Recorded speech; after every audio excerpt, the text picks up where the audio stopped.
Hello to all of you from around the world. I want to welcome you again to another edition of Soulivity Today, broadcasting live from our studio right here in the nation's capital, Washington, D.C., and on KMET 1490 AM radio in Southern California. My name is Brian Wesley Johnson, and we have another amazing show for you today. But I'm joined by my wonderful friends and co-hosts, Sheila Applegate, the host of Consciously Awesome Living, that's here on Soulivity TV, and Sinead O'Brien, the director of Racial Fairness Berkshires. Good morning to both of you. Hello. Good morning. Good morning. Good morning. Wow. Such an incredible week. We're in the midst of the 60th anniversary of the March on Washington. It seems as though in the wake of the racist shooting in Jacksonville, Florida, it left three Black people dead with a white gunman opening fire at a Dollar General store.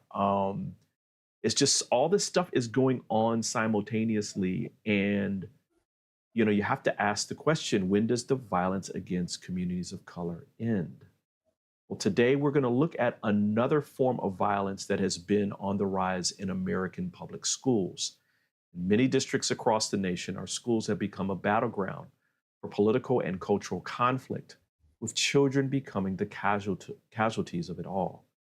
The country over the past year or so has witnessed an explosion of fights over which books should be stocked in school libraries, and dozens of states and school boards choosing to ban the teaching of critical race theory or reverse policies that supported LGBTQ plus students. This is especially true in areas that are the classic swing areas, where principals in these communities were, for example, nearly twice as likely to have dealt with multiple instances of individuals trying to limit or challenge LGBTQ plus students' rights. In nearly 2 in 3 purple areas, principals also reported at least one instance of individuals challenging instruction about issues of race and racism. A story from the USA Today, principals in purple communities were significantly less likely than they were in 2018 to say that their districts offer professional development for teaching about sensitive subjects, or their leaders have made statements in support of equity and inclusion practices. You know, it seems that the echoes of old and tired discrimination without the classroom is also on the rise as well, as we see more and more complaints from parents on how their child is treated by certain educators. In fact, here's a story coming from Flagler County, Florida, where a principal and teacher are on leave after telling a segregated assembly of school's Black and 4th grade students to improve their collective results. Thanks to First Coast News for this story. Tonight, a principal and teacher are on administrative leave after a controversial lesson at a First Coast school. As we first reported last night, a group of Black 4th and 5th grade students were pulled from class at Bunnell Elementary School and subjected to threats over their academic performance. The district has apologized to the families and says there is an investigation. Our Taylor Levesque is on your side tonight. She's joining us outside the school with reaction from parents and school leaders. Flagler County Schools calls last week's assembly at Bunnell Elementary School a horrible, horrific mistake that should have never happened. Interim Superintendent LaShaka Moore says now the district must ensure it doesn't happen again. Going forward, if a group of students are going to be brought in and there is going to be a conversation conducted with them that is outside of what families send them to school to be educated on, their standards, then parents should be notified about that. Flagler County Interim Superintendent LaShaka Moore said Thursday she is working to determine why a group of Black 4th and 5th grade students were pulled from their classes and singled out for a presentation on low test scores. This should not have happened. This PowerPoint the district gave us includes several grammatical errors. Listed under the problem, AA referring to African Americans, quote, have underperformed on standardized assessment for the past 3 years. Parents say students were told if they did not get their scores up, they'd end up in jail or dead if they do not succeed. Moore says those comments are being investigated. We do have 2 individuals that are on administrative leave. Jacinda Harrington and Alexis Smith's children were among the more than 30 students pulled out of class just weeks into the school year. I feel like if other families weren't speaking out, I feel like this could have been potentially something swept under the rug. Moore says she has spoken to most of the families impacted. What do we do now? How do we work together as a community, which is inclusive of our families? How do we work together in order to ensure that we're never in this place again? Moore says next Tuesday, August 29th, there will be a community forum for parents and students to attend to help improve the outcome for all students. In Flagler County, Taylor Levesque, First Coast News, on your side.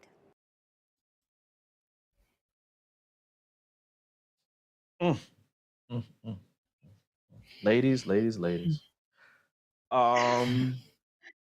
Yeah. Got to get this question out to you both. You're both mothers. Sinead, your child is probably within this age range, right? Around 4th, 5th, 6th grade, somewhere around there. Exactly. Yeah. Starting 5th grade this week. Wow. I'll just ask you, what would your feelings be if your child was segregated? Because this was a segregated assembly. They took the Black children and corralled them into the assembly hall and then told them they have to improve their school performance because if they don't, they'll end up in jail or dead. So at first word, outrage, obviously, but that's exactly it. They segregated them. My first thought about this was how very dare them put their pressures onto the students. I mean, this is obviously, this is something that they need to, a standard that the teachers and the districts need to meet. And to put that on the children, it is the epitome, first of all. I mean, this is not even touching upon the racism, but the utter irresponsibility of it. But to separate them in that way by race, which first of all, that shouldn't be happening anyway. Didn't we just have a Supreme Court case saying that that's not okay to do in education, right? Exactly.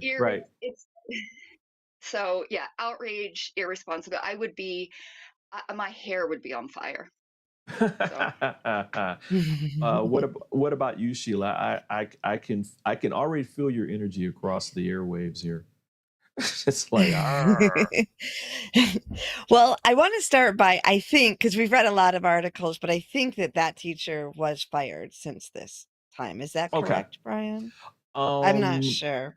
I hope so. If not, then that's fairly outrageous. new. Yeah, it came out. Yeah, it just hit the news airwaves on Friday, Saturday time frame. So this happened earlier in. I mean, schools that just should be enough time, right? It should be enough time to fire someone. But anyway, exactly. I know she's on leave. But at the same time, how did she even have I know I'm in a small school district, but how did she even arrange that without other people knowing? I would look into that as well. But of course I would be outraged, and I'd be outraged even if my child wasn't in that room. I'd be outraged if I didn't even have kids in the school, but it was in my neighborhood. At the same time, I'm adamantly against the impact of state testing. And like you said, Sinead, that's putting the responsibility on children. I used to send my kids to school for state testing saying, you don't even have to do anything for this. It has nothing to do with you or your career. It is for the school. So if you want to do a good job for them, great. If not, who cares? Because it's taking all of their education. I mean, we're going to get into this later, but I think that the school testing is one of the number one problems in our education system. So, that combined with the blatant racism and segregation, the one thing of hope that I can bring to this is it's being seen, right? The more Yeah, blatant and obnoxious this gets, the more we can deal with it, because sometimes the silent underwriting racism can cause more damage in the long term because we don't deal with it. I guess that's the hopeful absolutely. spin on that. Absolutely. And the reaction from the parents when they found out about this was very swift. And just to let everybody know who's watching right now, both the principal and the teacher who was engaged in this, they both got put on leave. My guess is they'll be fired Okay. at some point. Mhm. But they both got put on leave. And then what I thought was just so ironic, ladies, that here's a principal and a teacher telling students about how they have to improve their performance, after racially segregating them, when the PowerPoint that they're presenting has all kinds of grammar errors in it and all that kind of stuff. It's like, well, maybe you ought to like get your act together first and then maybe talk to some Absolutely. people about who needs to improve. I And just I thought that love was that that so was pointed ironic. out in the yeah, that the Yeah. newscaster pointed that out. I was very, very happy. They were like, no, this is not us. This is not our PowerPoint that we're reporting on. This is their PowerPoint. Yeah, the I just want, again, we're bringing these stories forward because they need to be heard. A lot of times they stay in vacuums. Like First Coast News kind of reported this story. It hit the national waves a little bit, but really didn't go out anywhere. And that this is a trend. It's a trend that's going on in certain districts where you have a blend of political and cultural identities that live within it. And that there's this pushback and like kind of thing where people are getting more brazen and speaking to Black and brown and even Asian kids about stuff that they shouldn't be talking about at all. And so we're bringing this forward so that we can talk more about it. Again, audience, if you have questions or you have comments, please just post to our live feed and we'll get you in on this as well, because I think that it's important that we hear from you as well. So ladies, listen, we're going to take a quick break. Probably have a sip of coffee or maybe a cocktail at this point. But but don't worry, we'll be back with more of Soulivity today. We'll be back in just a couple of minutes. 6 years ago, when I started Soulivity, my vision was to support everyone in improving their life through the discovery of their passion and purpose, so they could become the best version of themselves, to battle fear and ignorance, and create a better world today. Get inspired to live your passion and purpose. Visit Soulivity.com now. Do you see me kneeling on this dual roller called Parasetter? It's actually comfortable because of this channel and the softness of the special foam. It feels like my kneecaps are being massaged. When I lie down, my spine is housed in this channel, while the convex rollers massage my muscles. They let go and lengthen. There's a traction effect from my head on the headrest and my mid-back from the rib wrap, which hugs me. When I start the breathing sequence, I feel calm because my cortisol levels are dropping. Lower cortisol means bye-bye constant hunger. Parasetter is 40 inches long and much more comfortable than old-style rollers, but it weighs only 10 ounces. Parasetter, just like Pilates was, is no longer an insider secret. Do yourself a favor. Reset your parasympathetic nervous system. Defeat stress. Lying, sitting, kneeling, or standing. This unique patented roller helps everyone.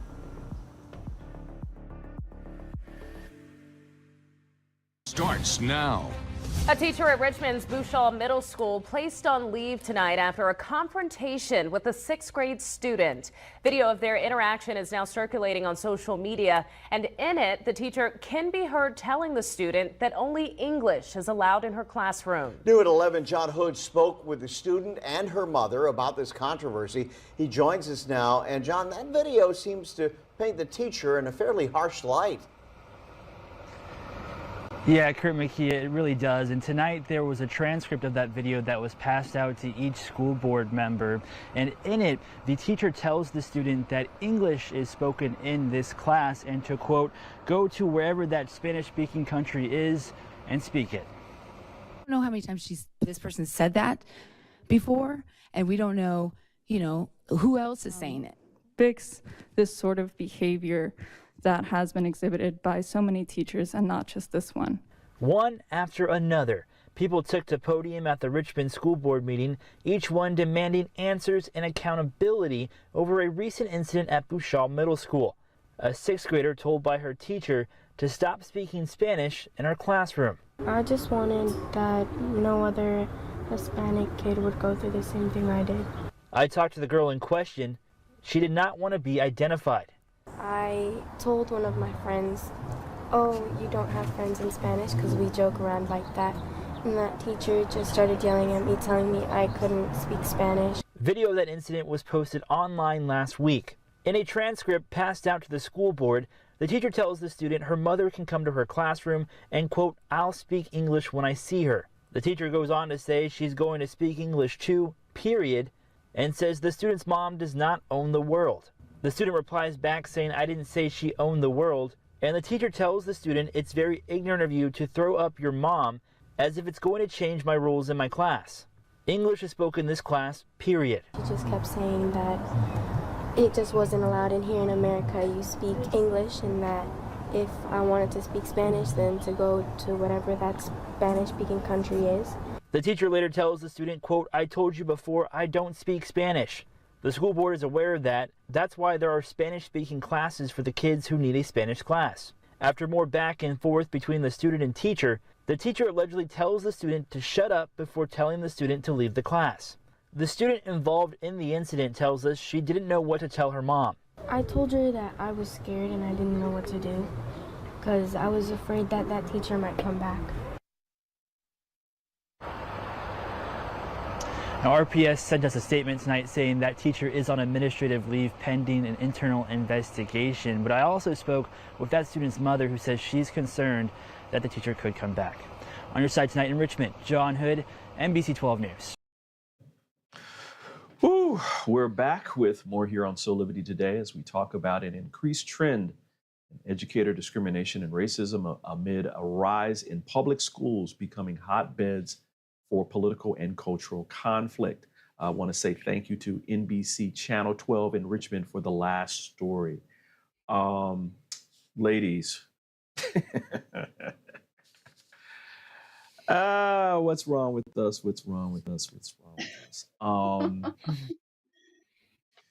us? Want to frame this next question in some research that's already out here. According to Pew, elementary and secondary public school teachers in the United States are considerably less racially and ethnically diverse as a group than their students. And while the share of Black, Hispanic, and Asian American teachers has increased in recent decades, it has not kept pace with the rapid growth of racial and ethnic diversity of their students. So the question is, there's a myriad of reasons why these types of incidents happen in school. Do you believe that this is one of the central reasons for this type of behavior by educators who I will say are ignorant, as I would say as well? Sheila, I'll go to you first. Well, absolutely. Having a more diverse pool of teachers would help everyone, right? Like we need to be educated in so many different areas that have to do with being part of humanity that don't come from the textbooks, and just feeling as if we are a part of the community that we're in, and an ability to identify with. At the same time, I think it is also important to make sure that teachers of any ethnicity have diversity training and understanding of the importance of language. And I think as a country, we definitely have lack we lack the ability to speak other languages, and we teach people too late. So Yeah. that in itself is something that we have done very wrong. There's an assumption that everyone speaks English in the world, and luckily most of them do, but we could do better, you know? Right, right. Agreed, agreed. Sinead, I mean, you probably are dealing with a lot of this as part of being part of the Racial Fairness Berkshires project. What are your thoughts about this? You know, if we increase diversity, if we increase equity between teachers, staff, and students, would that help in this arena, or is there something even more important? Well, I think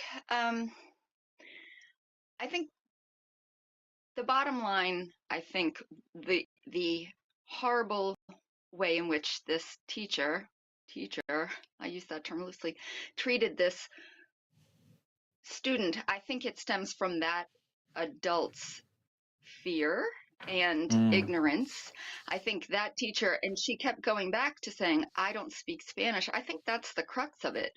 That student, that younger person, had knowledge that that person did not.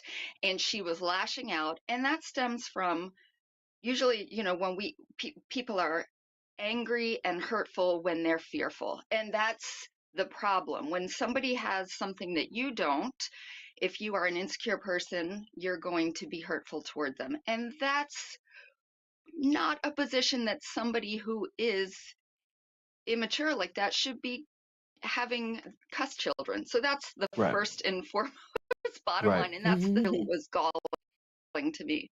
But I right, definitely do think that number one, when you say equity, that's exactly it. Inclusion, bringing people in. For anyone to say you must do this, speak English, that is exclusion to the utmost. yeah, You should never say, I mean, I hate to say never, but that teacher, a good, responsible teacher should say, wow, you know something I don't. Could you tell us all? Or could you maybe tell me more? But to be so hurtful and hateful that way. I know we talked earlier about my son. He's starting 5th grade. He's been learning Spanish since kindergarten. We didn't have that when I was growing up. I mean, like, we had the choice to maybe take it in 9th grade. You know, I think we've come leaps and bounds because lots of places understand that the more we know, the smarter we'll be, the better we'll be, the more inclusive, equitable. This kind of behavior is just, it's toxic. right, And oh, just one other thing. I mean, 80% of our teaching populace is white. right, 50% of our students are mixed, you know, non-white. And we need to think more about that. Why is that happening? Why do we right. not have more of a mixed teaching population? So Right. it's just horrifying to me. The whole thing just hurt my It soul hurts. to hear. Well, Yeah, you know, it really and you know, we call ourselves a melting pot, right? This melting pot of a country and that kind of thing, where all is welcome, and no matter where you come from, everything is great. Um, and yet, here's a child who is bilingual. So let's just say that, because she is speaking English, but she was with her friends who speak Spanish, and so they're speaking Spanish with each other, right? Which is fine. That has nothing to do with their academic performance or whether or not they're going to be, unruly in class or anything like that. They're speaking a beautiful language within a cultural dynamic.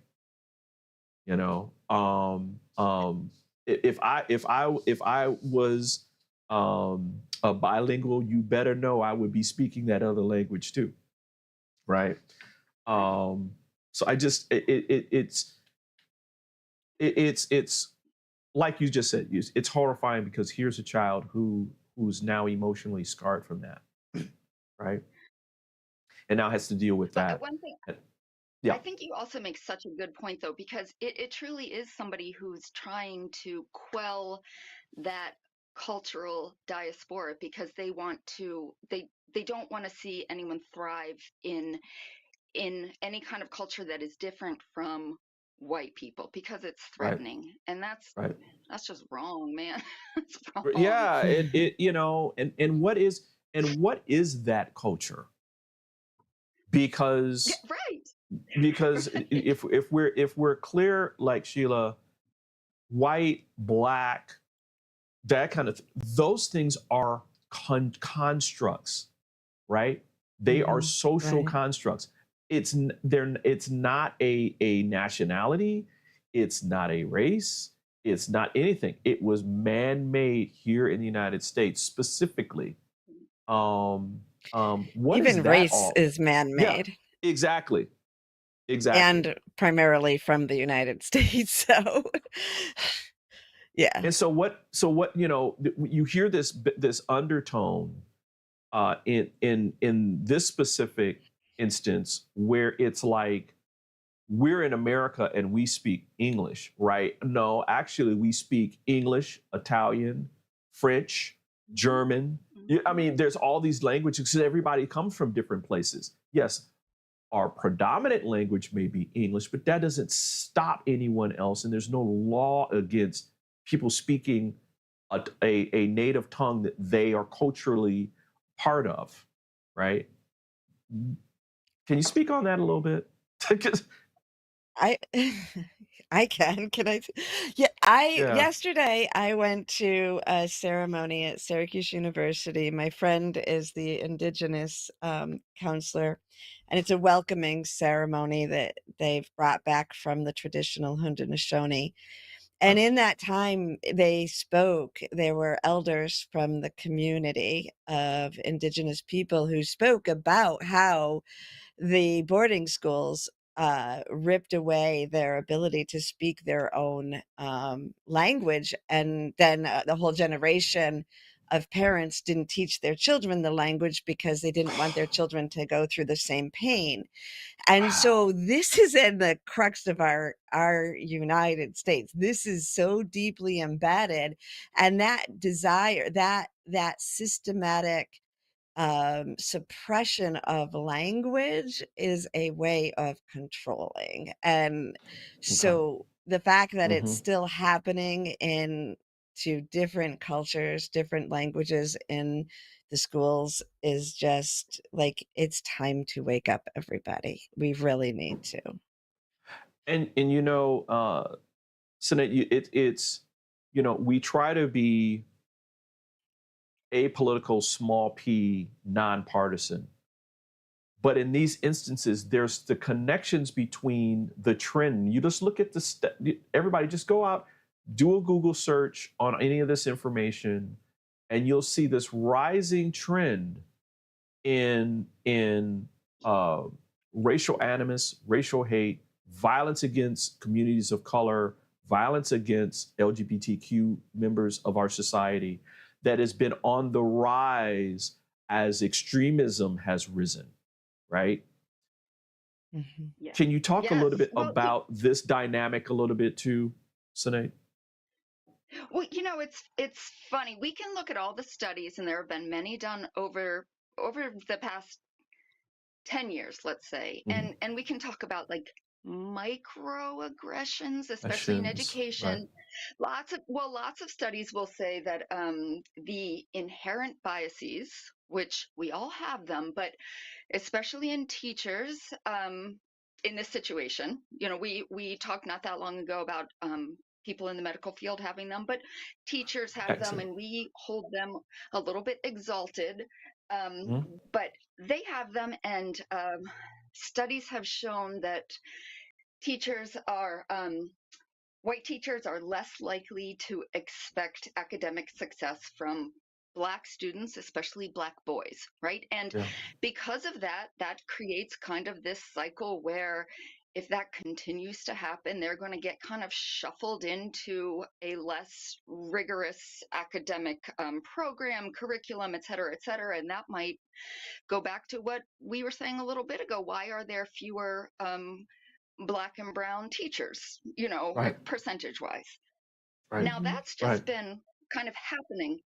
But to your point, in the past 8 years, let's say, there has been so much more overt aggression because people have been feeling so free to Yeah. speak their hate and to Right. speak their anger, and Right. like a certain aspect of the country not just feels free to speak it, but then the people who agree with that, or some dark corner of their mind and heart is like, yes, I feel that, so I'm going to go out and act on it. And Right. it's, talk about a vicious cycle. So we're seeing this culture of hate become a culture of violence. And Right. it's terrifying to, I think, the kind of rational, reasonable portion of society, which I hope is the bigger part of us, but it's getting out of hand, to put it Abs- mildly. Absolutely. Just to put a finer note on this, I was reading from an excerpt from that USA Today story that is, I think everybody should go out and read it. We'll have it in the link in our chat so that you can do that. One of the things they say in there is that nearly half of the principals who participated in the survey that's part of this report said that there was more or much more community conflict during the 2021 and 22 school year than there had been pre-pandemic. In fact, the main sources of the conflict involve teaching and learning about race and racism, policies and practices related to LGBTQ plus students, children's access to certain books in the library, and social emotional learning. Don't know about you guys, but isn't that all the things that people need to learn so that we can move away from racism, discrimination, sexual exploitation? I mean, all these different things. I mean, it's Yes, that's exactly it. It's like the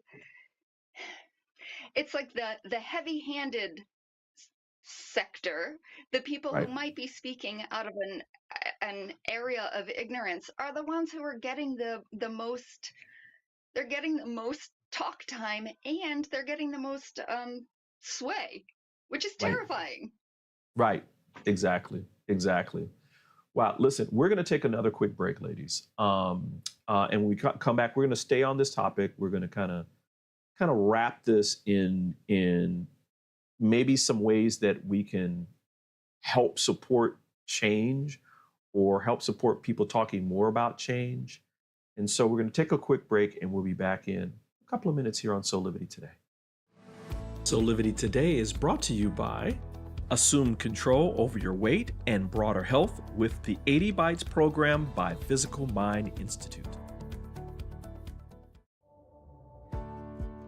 For 50 years, we've been told, load up your plate with veggies. Load them up. Because all this spinach, look at it, all the spinach is only 100 calories. But avoid fat, because a tiny sliver of butter is also 100 calories. So spinach is good, butter is bad, right? But not today. Now we're told, put butter on everything, even in your coffee. Why? Because fat doesn't spike insulin as carbs do. And stretching the stomach with all those veggies unbalances our digestive hormones. So eat healthy today means fat, fasting, stomach control, right here's the stomach. Forget calories. Hormones rule, and 80 bites is the solution.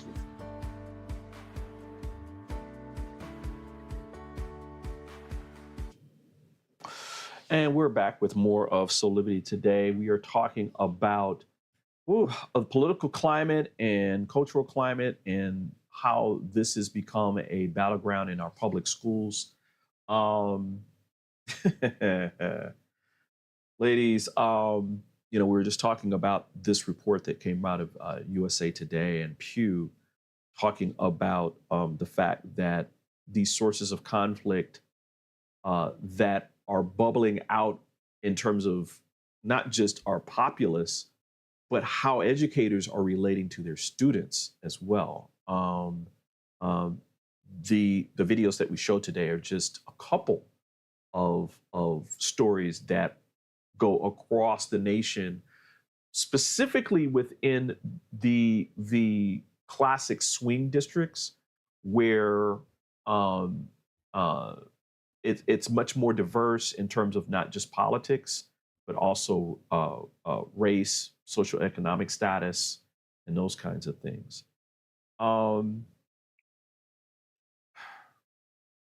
What's one thing that each of you believes that we could do today, regardless of how difficult it is, right? Because we want to dream. I mean, 60 years ago on Sunday was the March on Washington. And Martin Luther King talked about, I have a dream. And that, that's where it begins, right? It doesn't end there, but that's where it begins. So Sinead, I'll go to you first. What's one thing that, regardless of how difficult it would be, that could maybe turn the tide in terms of how this is happening within our public schools? Well, I think it's not enough to have good intentions, obviously, and it's not even enough, I think, to be aware and to understand that like I said, we all have inherent biases, but I think if we had a federal and state level training, professional development training, and I know that sounds really wonky, but right. We do it. We do, DEI. If people were, came to the table and sat and learned and were eyes wide open, because people can say, yeah, I understand, I get it, I'm aware, I'm not racist, but you know what? You really might not realize how much you don't understand. And if it were part of their, doctors and lawyers, everybody in a professional capacity has to do continuing education. And this really should be part of continuing education. I know, again, it's not very sexy, but that's my answer. No, and that's fine. I mean, again, this is about, there is no one silver bullet, I don't think, to solving these things. And I think any idea that's bringing us together and getting us more aware of each other moves us in the right direction, right? Again, I would say to what you're just saying, I would say hold people accountable for their actions after they do that training, right? Definitely. Well, the former lawyer in me says absolutely. Once, kind of like when you tell a child what they're meant to do, and then you have to follow through on the discipline. So once you get the training, right. If you don't, you have to. Once you know the law, if you break it, that's your punishment. 100%, right. Brian, I agree. Right. Yeah. Sheila, what about you? What are you thinking? So I know I've said this before, but I have a very strong visualization of what's happening in our world and in our country right now. And that's that we've had a deeply embedded infection that's rising to the surface like pus from a wound so that it can be healed. So that vision gives me the power to take action because I'm not feeling defeated. I'm seeing where we're going.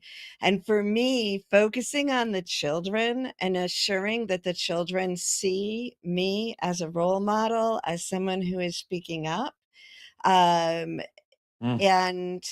focusing on that they know that when they have an incident and they tell an adult, as in these cases that we got to see, the adults take action to make a difference so that they feel empowered.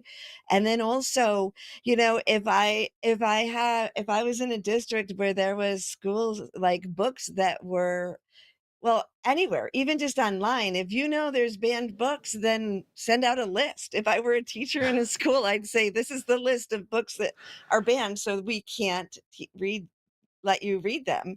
Like, if we tell the people what is being taken out, human nature wants to go there. So let the kids learn and realize that all this attention, all this chaos is just, it can be, along with our help, inspiring children to actually learn after a very stagnant decade or 2 or 3 or 10, where in schools we're not very active in learning. I love my this idea. combination. Yeah, I love the combination of both of what you both are saying. You know, number one, I think certain people shouldn't be teachers. I just, having grown up with educators and been around educators who were truly educators and inclusive educators, they were more, and they would help help the students to be aspirational. They would inspire them to be aspirational, you know, regardless of race and social economic stature and that kind of thing. You know, I'm remembering these were the staff that would actually, if there were students that were homeless, they would actually go find them and help them. I mean, that was the generation that I grew up with and was being built. That needs to be rebuilt again with everything that both of you are saying, that we're empowering our children who are the future, right? They're the dream that becomes reality, right? Because in truth, our kids get it. A lot of our kids already get it. They get the whole thing about that's racist or that's discriminatory and that kind of thing. And they're more inclusive than we are. So if we empower them to take charge of that process and really take charge of our world, I think we're going to be better for it. So again, thank you both. Thanks to both of you for being part of this conversation. I think we need to have more of these, and I think the more that we have these kind of conversations and put it out to the world, that will be a catalyst for change as well. So thank you again for being here. Listen, everybody, we're going to just take a very, very quick break. And we'll be back with more of Soulivity today in just a second. Hi there, Sheila Applegate here with some exciting news.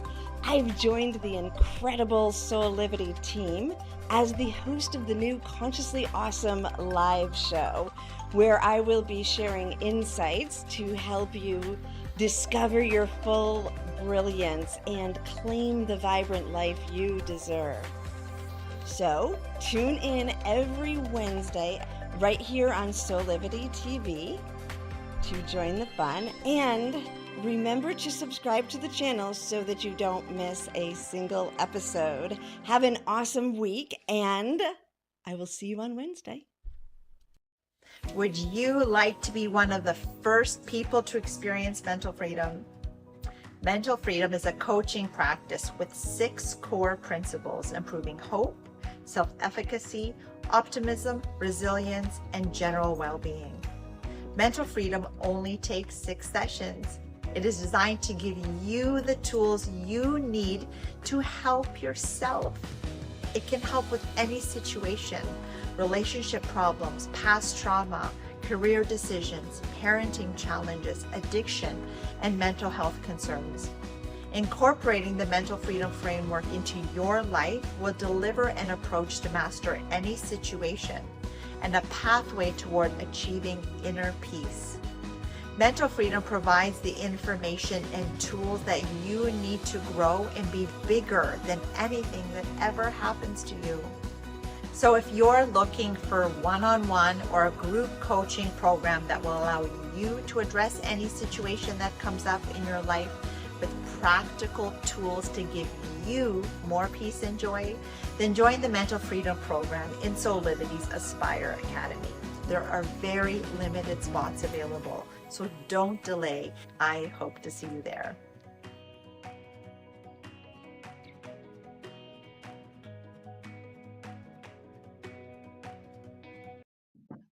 Hey, we're back with more of Soulivity today. So much to talk about and so little time, right, ladies?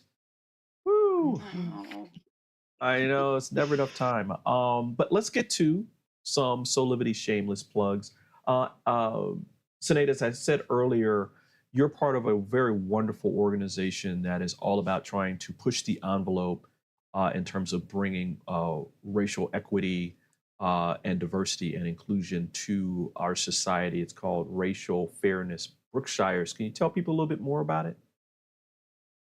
So are a kind of a fledgling group out here in Western Massachusetts. What we try to do is we solicit goods and resources and, of course, money from the white community by trying to let us all know about the privilege that white people have, because we are all born with it in our knapsack. And in doing so, we bring all of those resources to our committee of entirely led of communities that really, really need it, because of course white people are the ones who are making the problem. We can't fix it. Thank you for that. Wow. That's good work. That's some good work, girl. Well, we're trying. We are trying. And Sheila, you always have some amazing things going on. In fact, coming up in September, there's another Matrix of Illumination. Can you tell people about that? Yes, on September 8th, we'll be doing the Matrix of Illumination on Aspire here with Soulivity. And that is a time where we come together. I guide you through a meditation to help you connect with yourself and with the spiritual energies around you.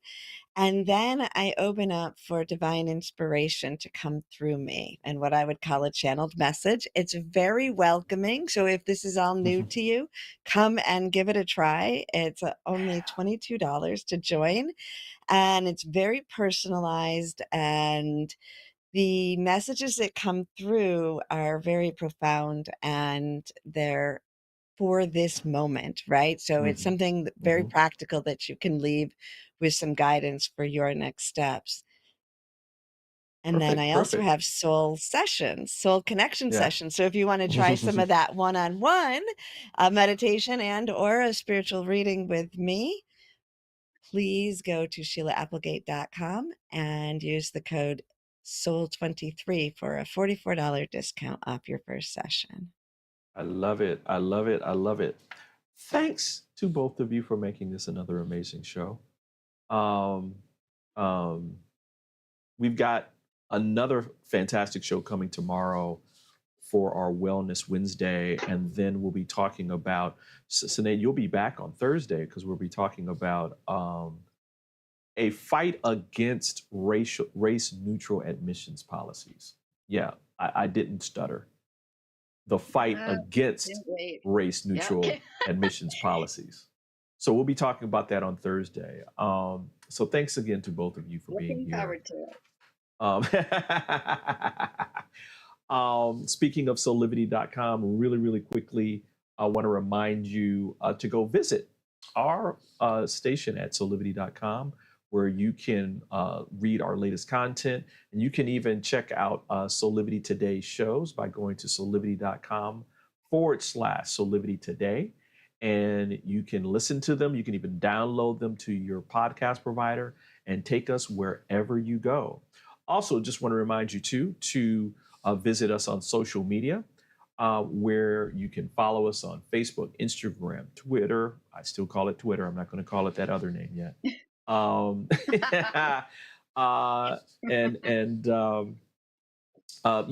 follow us. We put out a lot of special content that's in addition to soulivity.com, tips about how to, create a better life for yourself, and practical information as well. So go follow us because it's important. You'll learn a lot about us and where we're going, and how we can help you create your best life today. I just want to end today's show with a quote from one of my heroes, Martin Luther King Jr., who talks about all of this in the context of nonviolence, where he says nonviolence means avoiding not only external physical violence, but also internal violence of spirit. You not only refuse to shoot a man, but you refuse to hate him. So take that in with today's show and take that in with your life, that, this is an internal process as well. So with that, listen, I'm glad that you came here today and checked us out here for another show here at Soulivity Today. You can watch us every weekday from Monday through Friday at 8 a.m. Eastern Time for our live broadcast, or you can listen to us also at 8 a.m. Pacific Time on KMET 1490 AM radio out in Southern California for all of you out on the West Coast. Until next time, keep having real conversations with passion and purpose, and use this to create your highest quality life today. As I said before, your best life. So take care of yourself, and we'll see you next time. Bye for now.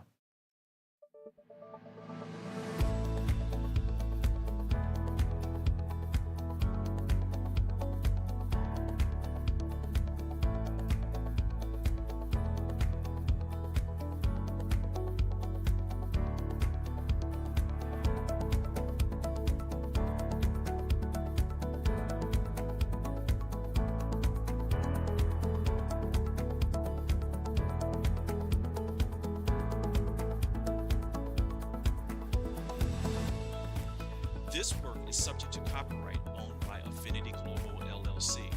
Any reproduction or republication of all or part of this is expressly prohibited unless Affinity Global LLC has expressed